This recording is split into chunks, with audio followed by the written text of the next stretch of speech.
Haggerty for Amped Up Sports. Time for my thoughts from a septuagenarian.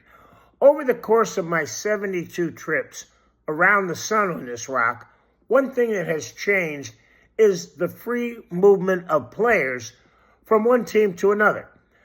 Back in the 50s and 60s, you could take it to the bank that if a player began his career with one club, he would finish with that same franchise unless the team released or traded that specific individual. Today, that's completely been revamped and all started with baseball. In 1969, St. Louis outfielder Curt Flood was traded to Philadelphia.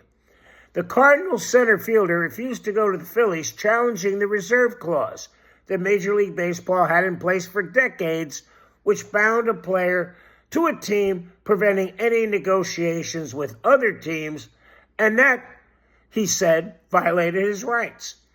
The basis of the lawsuit was that MLB had an antitrust exemption. Eventually, the case reached the Supreme Court, where the highest court in the land upheld the antitrust exemption granted to Major League Baseball. End of story, right, buddy?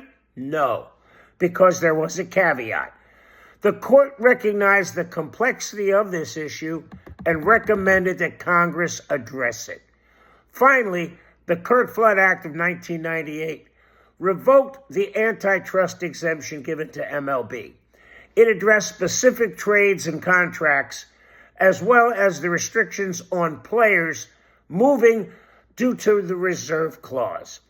Free agency had already been established earlier through collective bargaining agreements between Major League Baseball Players Association and the MLB owners. This legislation just dotted the I's and crossed the T's. What it did do was open the floodgates for all professional sports players to have a legal avenue to move from one team to another, which exists today. Hey, nice play on words there, if I do say so myself.